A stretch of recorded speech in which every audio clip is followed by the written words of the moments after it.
So this has been a long overdue video. I've been getting asked for weeks now to post a video of my controller settings, my sensitivity, everything like that. So this video is going to go over the best settings to use for Black Ops 6. Post-production Alan here. If you want to have aim like these clips I'm about to show, then this video is for you. Are Irish. Yeah, you just got destroyed and you... Yeah, wow.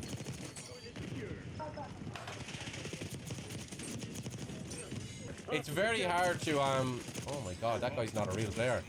They're not real players in add-on. I just think it looks cool, to be honest. I think it looks sick. Gonna chill here, wait for them to all come this way. Yup. Yup. Like a... Read them like a book, guys. I can read them like a book. They're gonna still come through. But they all got through, did they? No, this guy didn't. So, firstly, we've got the controller part. So, I run tactical. I find it a million times better for me. So, I press R3 to slide. It just makes it so much better. Default here, I run a 1.7 for bows. Feel free to tweak that as you'd like. This is what works for me.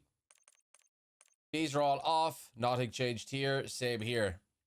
Now, dead zone inputs is the big one. People constantly asking, you know, what the best dead zone inputs are.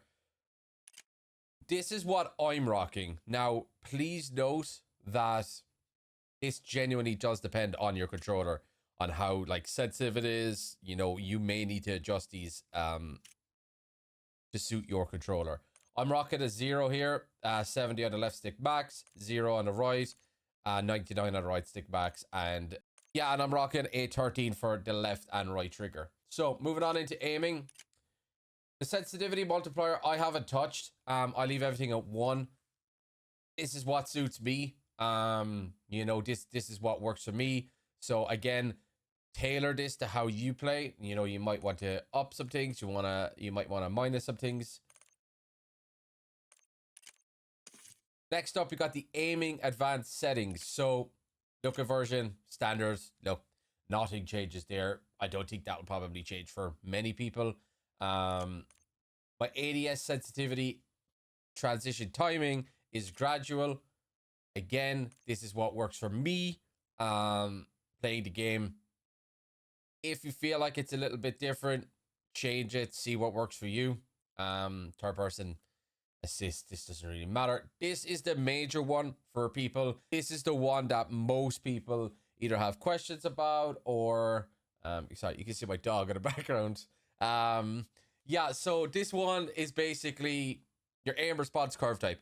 I rock dynamic. This is what I'm used to. Again, it's ideal for more experienced players. Fast starting movement that slows down to the aiming rate. Reverse S-curve mapping.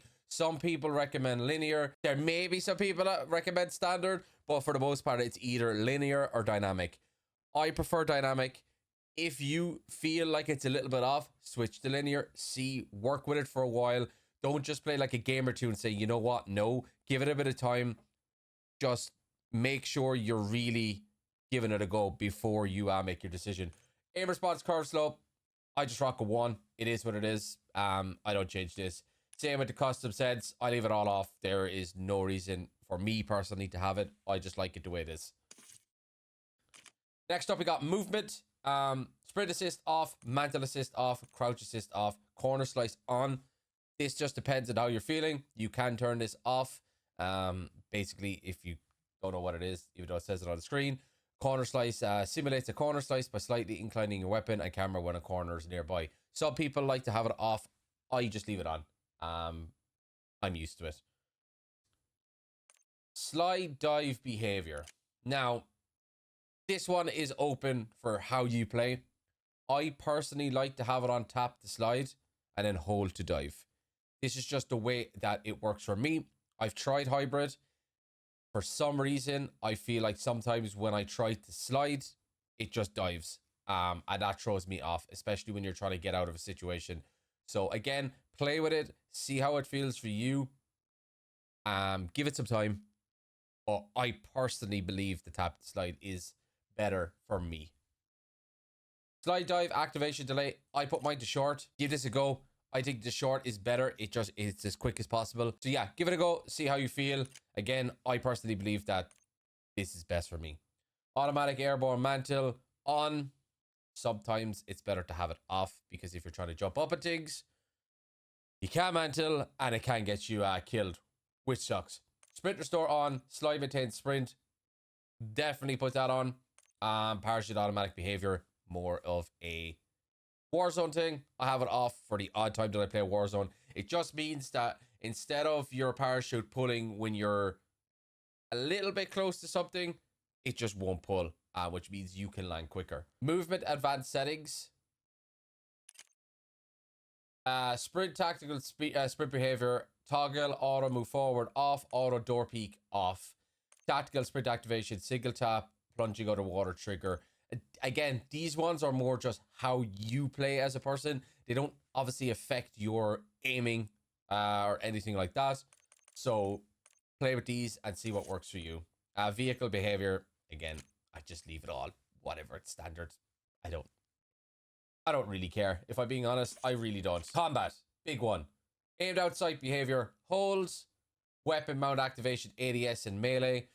Dedicated melee, holds, prioritize finishing first, apply all. Again, this only really matters for Warzone. If you're a Warzone player, I'd recommend putting this to apply all instead of you having to press each one individually. It does what it says in the tin. Apply all. C4 detonation, I have all at once, just so you can control multiple and you only need to press it once.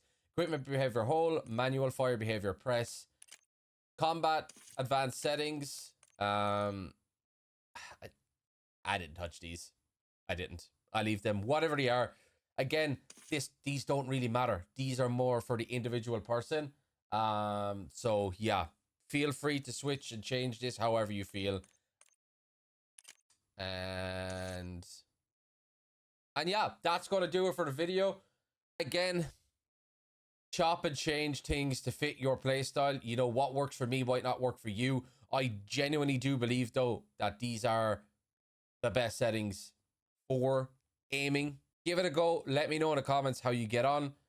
I am going to put in some clips either after I finish this part or before the whole settings video, just to give you an understanding of how the aiming works and what it looks like from my perspective.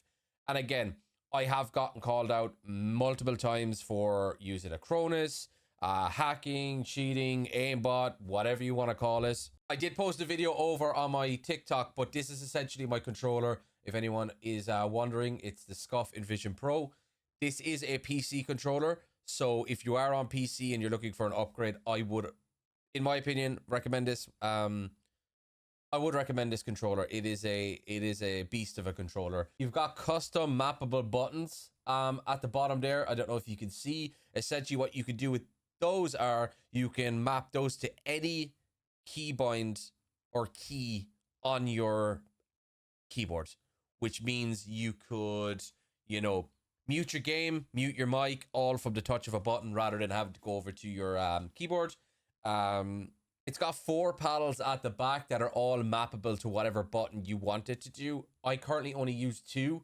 I use 1 for jumping and 1 for pinging. You got a button on the side here that's also mappable. You got a button on this side that's also mappable. So you've got many options that you can do with this controller. Again, I would recommend this controller. I've been using it for about a year now, I believe. And I wouldn't change it. I wouldn't change to another controller. This is my favorite controller. You have the IQ software that you can really go in and fine tune things. So I'm going to show you the IQ quickly as well. So this is basically my controller on my screen. So you can change all the mappings, as you can see here. You can really change things. So that's for my mic. You can change. You can add whatever you want here. Any action, remap to any keyboard, keystroke, whatever you want. You can switch to thumbsticks. You can change the curve response time within the software. You can change the lighting effects for your hotkeys here. It also does have a, as you can probably see here, you can put in a 3.5mm jack into the controller for headphones as well. I don't because I use a Go XLR, but it's hands down one of the best controllers out there.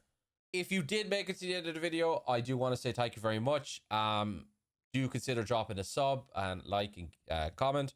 I'm trying to grow here on YouTube. We're trying to hit 1,000 subs and 4,000 watch hours to get partnered. I do also stream daily on Twitch, YouTube, and TikTok. So if you're ever about, do drop in and say hi. If you've got any questions about settings, controller settings, anything like that, even my graphic settings, do pop over.